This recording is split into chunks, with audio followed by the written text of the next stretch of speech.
Você se contenta por qualquer coisa por medo da solidão? Autora Jane Austen, eu acho ela uma autora assim que foi além da sua época. Na época em que a Jane Austen viveu, o valor da mulher estava diretamente ligado ao casamento. Para quem nunca viu, para quem nunca leu, vou contar um resumo bem rápido. Entre essas meninas aí desta casa tinha a Elizabeth Bennet. E ela era diferenciada, né? Simplesmente era ela e não negociava esse poder de ser exatamente o que ela era e de fazer o que ela queria fazer, independente de como iriam juntos.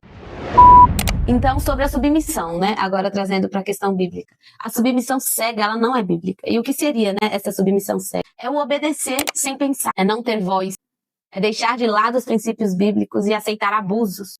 Então, isso não é uma submissão bíblica, né? No primeiro aqui que eu falei, obedecer sem pensar. Não, submissão não é obedecer. Submissão é ter um alinhamento de ideais, né, de propósito, e os dois estarem debaixo da mesma missão, sabendo, obviamente, os seus papéis, né, segundo a Bíblia ali, naquele relacionamento. A mulher tem um papel diferente do homem. Então, ali, os dois estão em obediência a Deus, debaixo da mesma missão. Não é sobre a mulher ser obediente ao homem, é sobre a mulher entender o seu papel, executar o seu papel, o homem entender o seu papel, executar o seu papel, e os dois serem obedientes ao Senhor. A submissão cega também faz com que as pessoas entendam que a mulher não tem voz, sendo que não, a mulher tem voz, o próprio Jesus deu voz a elas. Então a gente não pode deixar de usar a nossa voz, de entender o valor e a preciosidade da nossa voz.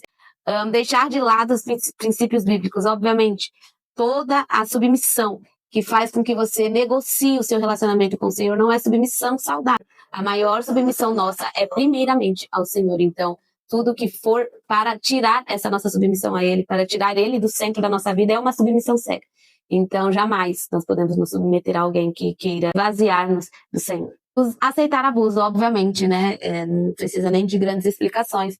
É uma submissão que faz com que você sofra, que faz com que você sofra violências, né? Não é uma submissão bíblica, ela está completamente errada e elas precisam ser denunciadas. E agora eu quero falar sobre o valor que Jesus deu à mulher. Esse vídeo não é sobre feminismo, muito pelo contrário, eu não defendo o feminismo, mas eu quero falar aqui sobre o valor que Jesus deu à mulher, e foi muito importante, né? Primeiro, ele tratou a mulher como digna de atenção e respeito. Está lá em João 4, que Jesus conversa com uma samaritana no poço. Judeus não falavam com samaritanos, ainda mais sendo mulheres, mas ele se revela a ela como Messias, ou seja, a primeira pessoa que o Senhor se revelou como Messias foi uma mulher. E para um contexto, né, completamente onde as mulheres não tinham voz, onde as mulheres não tinham valor, o Senhor escolheu se revelar a uma delas, primeiramente, sabe? Então, Jesus veio ao mundo para dar voz às mulheres, para reconhecê-las como importantes para Ele, sabe? Acima de qualquer coisa. E no segundo exemplo é quando Jesus defendeu a mulher contra acusações injustas. Em João, capítulo 8, a mulher pega em adultério, né? Seria apedrejada, mas Jesus a defende, expõe a hipocrisia dos acusadores e chama ao arrependimento, dando-lhe uma nova chance. Ou seja, numa sociedade em que a punição de um adultério cabia à mulher ser apedrejada, Jesus escolheu não condená-la. Jesus, pelo contrário, ele desafiou aqueles que queriam condená-las a fazer aquilo, se eles não tivessem pecado algum, se eles não tivessem nada que os acusassem também. Ou seja, eles eram hipócritas. E mais uma vez Jesus dando a chance para a mulher, Jesus acolhendo uma mulher e Jesus dando a chance de arrependimento e de ser vista, sabe? E no terceiro exemplo, recebia mulheres como discípulas. Maria, irmã de Marta, sentava-se aos pés de Jesus para aprender.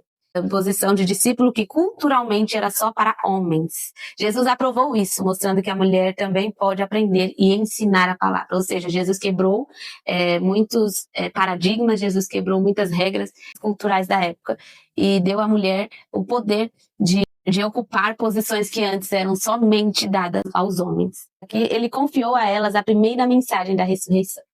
Maria Madalena foi a primeira a ver Jesus ressuscitado e a anunciar aos discípulos. Em uma sociedade em que não considerava nem o testemunho da mulher em tribunal, Jesus escolhe justamente uma mulher para ser a primeira testemunha do maior acontecimento da história. Está lá em João, capítulo 20.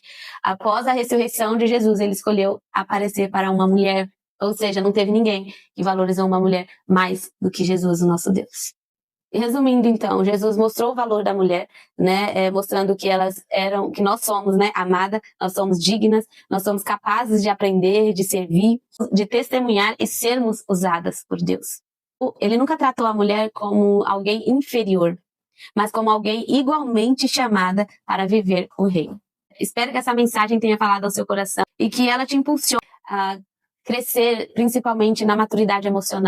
Eu acho que nós vivemos num tempo em que a gente tem que perseguir. Existem pessoas muito inteligentes em muitas áreas, mas que não têm nenhuma inteligência emocional. A gente precisa dos dois, a gente precisa ser inteligente nas áreas que a gente considera importante, mas acima de tudo na inteligência emocional. Isso nos livra de viver uma vida ali submetida a abusos, até adoecer, não é? A nossa mente, ela precisa ser cultivada com coisas boas e, acima de tudo, obviamente, com a palavra do Senhor, e que a gente possa buscar todos os dias a inteligência emocional e a saúde emocional e pedindo, obviamente, para aquele que pode nos dar, que é o Senhor Jesus Cristo, que é buscando a saúde do seu corpo, e nós somos alma, corpo e espírito, então a gente tem que buscar o equilíbrio dos três. E não posso deixar de falar, né, de tudo que eu aprendi, até sobre o livro, sobre a Jane Austen, sobre a personagem da Elizabeth Bennet.